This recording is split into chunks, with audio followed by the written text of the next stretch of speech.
Hey, this is Ralph, and in this video I'd like to experiment with creating a navigation menu that has the behaviors I see here over at SkylarHughes.com.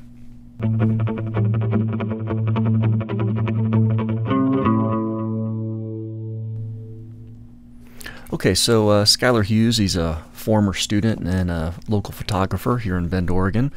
And on his website, it's got a pretty nice effect for displaying some thumbnails of photos. And if you look at the image just to the left, right over here, this creek, notice the image starts off, it's kind of covered up in shadow, so it's kind of faded out. On hover, though, action is pretty quick, but on hover, the image brightens up. In fact, it's even clearer over here.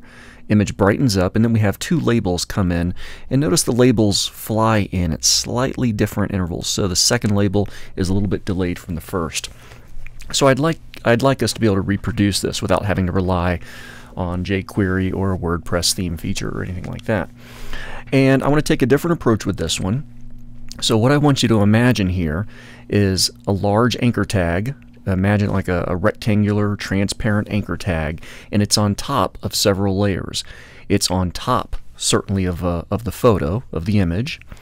It's on top of a block that's kind of opaque, gray opaque. It's on top of label 1, and it's on top of label 2. So, and of course the anchor tag is the topmost thing, which is why I have a hyperlink status even when I'm over the label, not over the label, or anything like that. So let's work on this, and it might take a couple videos, but I think once you have the technique down, it's going to be easy to apply to multiple items. And it doesn't necessarily have to be photographs. It could be product photos, or it could just be text or large buttons. You know, there's all kinds of ways we could apply this particular feature. Now on my editor, I'm going to be using a web page that I've used for some other navigation menus, and if you look in the video description, you can find this. And I'm going to start off here. I've got a new nav menu, and I'm starting from a very, very clean slate, so we can kind of really make sure we're down here at the foundation. So currently I have this generic menu text, but I'm going to change it out. I'd like you to look at it this way. This particular anchor tag is going to have an image in it, and it could be a background image, by the way, but I'll go ahead and say, look, there's an image. And then on top of that, there's my opacity cover. And then on top of that is label 1, and on top of that is label 2. So I want to have all these pieces of information in there. Obviously, I'm going to use a standard image tag. For the opacity cover, it could be a span. Span's probably not a bad way to go. Could be a div. I'll probably go with a span, though. And of course, label 1 and label 2, I'll probably do a couple spans for those as well. There we go. So within each of my anchor tags, I've inserted an image.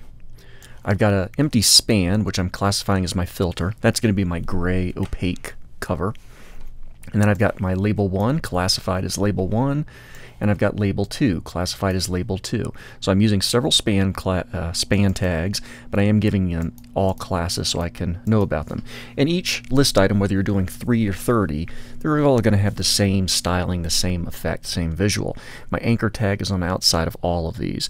So it's probably not too impressive to look at because I haven't really done any styling, but just so we can see, let's save that, head over to the browser, refresh, and this is what I have at the moment. Of course, this needs to be fixed up. I would like these to get side by side like they are over here, and pretty similar to what we did kind of down here. So let's go ahead and start to work on that particular aspect.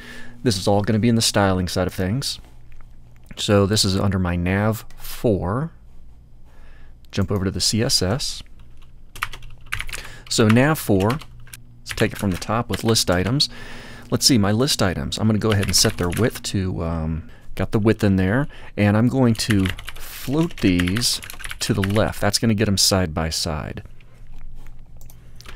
Now, nav 4 anchors. I'm going to do display block. Let's get those into block elements. I'm going to set their widths and their heights. That's pretty good. And that alone, especially floating left those list items, is going to give us a dramatic difference here. So now when I refresh this, I can see I've got those images side by side, and they are hyperlinks. So next I'll start working on that cover, that opaque cover. So back on the editor, in fact I'll just grab this rule, paste. Now I'm working on a particular span dot, I believe I called mine filter. Yep, class equals filter. And I want that to be a block. Span is normally inline. I'm going to make that a block, and it's going to be width 240, height 160. And I'm going to go ahead and do a background color. I'm going to use the RGBA method, and let's see, I guess I'll just do 000.5. Let's see how that looks.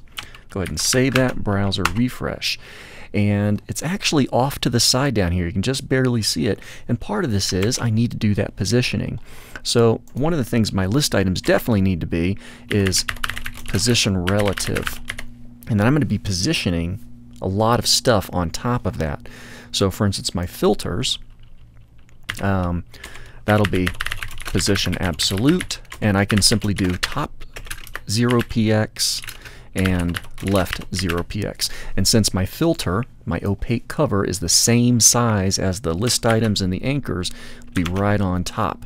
So when I refresh, now they're covered up. I'm going to darken those just a little bit.